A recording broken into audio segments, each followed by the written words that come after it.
Assalamualaikum warahmatullahi wabarakatuh. Perkenalkan, nama saya Amsyar Gimnastia dengan NPM 241705111. Di sini saya akan mengerjakan study case tentang teori bahasa dan otomata tentang lift 4 lantai. Nah, di sini ada contoh simulasinya lift 4 lantai. Di sini ada lantai pertama, lantai kedua, lantai ketiga, dan lantai keempat. Dan di sini tuh dari lantai pertama kita bisa naik ke lantai kedua, 3, dan 4. Sedangkan ketika kita mulai dari lantai kedua, kita bisa turun ke lantai pertama dan kita bisa naik ke lantai kedua dan lantai ketiga. Begitupun sebaliknya untuk lantai 2 dan 3. Kita bisa mulai dari lantai kedua, kita turun ke lantai pertama. Dari lantai ketiga kita bakal turun ke lantai kedua, lantai pertama, dan naik ke lantai ketiga. Dan sedangkan jika dari lantai ketiga kita bisa turun ke lantai kedua, 3. Sedangkan ketika kita dari lantai keempat kita bisa turun ke lantai ketiga, 2, dan 1. Oke, dari situ kita bisa membayangkan bagaimana sih gambar FSM-nya. Nah, di sini saya sudah membuat konfigurasinya, yaitu yang pertama ada key atau himpunan state-nya dimulai dari S0 sebagai lantai pertama, S1 sebagai lantai kedua, S2 sebagai lantai ketiga, dan S3 sebagai lantai keempat. Dari himpunan inputnya ada yang 0, 1, 2, dan 3.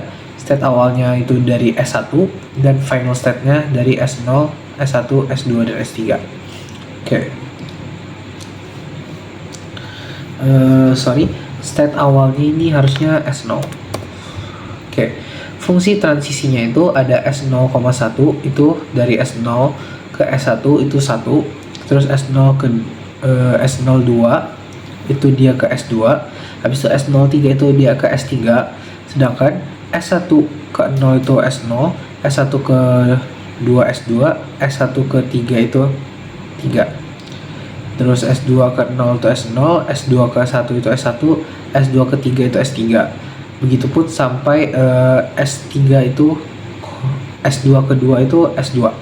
Oke, jadi bentuk FSM-nya begini teman-teman. Jadi ketika dia mulai dari lantai pertama, dia bakal bisa naik ke lantai ke-1, lantai kedua, dan lantai ketiga. Sedangkan ketika dia dimulai dari lantai kedua, dia bisa kembali ke lantai pertama, naik ke lantai kedua, ataupun naik ke lantai ketiga. Begitupun jika dia dimulai dari lantai ketiga, dia bisa turun ke lantai kedua, naik ke lantai ketiga, ataupun dia turun ke lantai pertama. Dan sedangkan jika dia berada di lantai puncak, dia bisa turun 3 kali, yaitu yang pertama ke lantai kedua, terus dia ke lantai pertama, ataupun lantai ketiga, lantai kedua, ataupun lantai pertama.